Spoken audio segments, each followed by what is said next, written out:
আসসালামু আলাইকুম। মানুষ যখন জীবনের মানে হারিয়ে ফেলায়, যখন কোনো অর্থ খুঁজে পায় না জীবনে চলার পথে, কি করতেছি, কি করব না করব, যখন কিন্তু মানুষ যা খুশি তাই করে। সমাজ কী বলল, লোকে কী বলল, কারো কথায় তার কিছু আসে যায় না। তখন তার যা মনে চায় তাই করে। সেরকমই আমি আজকে একটা রান্না করেছি। যেমন সিদ্ধান্ত নিতে পারতেছিলাম না কী দিয়ে কী রান্না করব, কারণ নিজেরাই খাবো, তো কোনো গেস্ট নাই।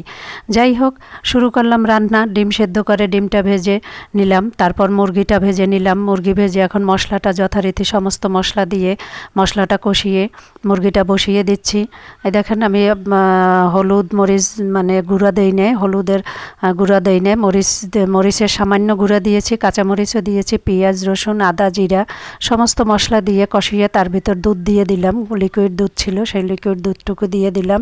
লবণ দিলাম, একটু চিনিও দিলাম, কারণ স্বাদের পরিবর্তনের জন্য একটু চিনির প্রয়োজন আছে। রোস্টে আমি চিনিটা খুব পছন্দ করি।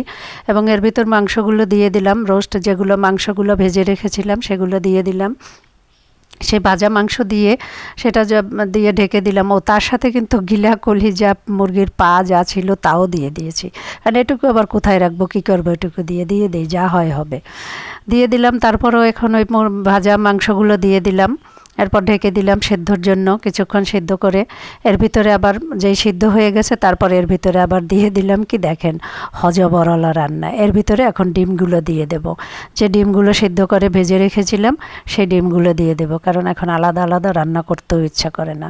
তিনজন আছি, তিনজনে খাবো। যাই হোক, এভাবে দিয়ে দিলাম। হয়ে যাচ্ছে আমার রান্না, হয়ে গেল। যাই হোক, এখন অন্য চুলায় বসিয়ে দেব পোলাওটা। এই দেখেন আমার এই রোস্টটা হয়ে গেছে। এখন পোলাওটা বসাবো। এজন্য পোলাওটা বসানোর জন্য পাতিলে দিয়ে দিলাম কিছুটা তেল দিয়ে, পেঁয়াজ দিয়ে, তার ভিতরে আদা বাটা রসুন বাটা দিয়ে দিলাম এবং এখন চালটা দিয়ে একটু ভেজে নেব। কিছুক্ষণ ভাজার পরে এতে পানি দিয়ে আমি পোলাওটা রান্না করে ফেলবো। তারপরে এর সাথে কি ঘটে যায় দেখেন, আপনারা দেখতে থাকেন আমার রান্নাটা। হজবরল রান্না। এটা রেসিপিটার নাম কে কী দিতে পারেন বলেন, কমেন্টে বলে যেন। আমি কিন্তু হজবরলা দিয়েছি। এই যে পোলাওটা যখন হয়ে আসবে তারপরে এর ভিতর কি দিয়ে দেই আপনি দেখেন। আমার চালটা ভালোভাবে ভাজা হওয়ার পরে এতে পানি দিয়ে পোলাওটা বসিয়ে দিলাম। দেখতে থাকেন আপনারা এরপর কি ঘটে পোলাওয়ের সাথে।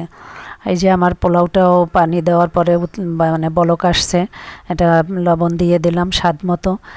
এখন এটা ঢেকে দেব। কিছুক্ষণ পর পোলাওটা হয়ে গেল। এখন এর ভিতরে দিয়ে দিলাম সেই রান্না করা রোস্টার ডিমটা দিয়ে ভালোভাবে নেড়েচেড়ে একাকার করে নিলাম।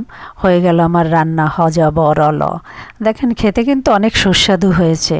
যে যাই বলুক, আমার রান্নাটা দেখে যে হাসবে, যে বাহাবা দেবে, কিন্তু আমার কাছে কিন্তু রান্নাটা সবাই মজা খেয়েছে, আমিও মজা খেয়েছি।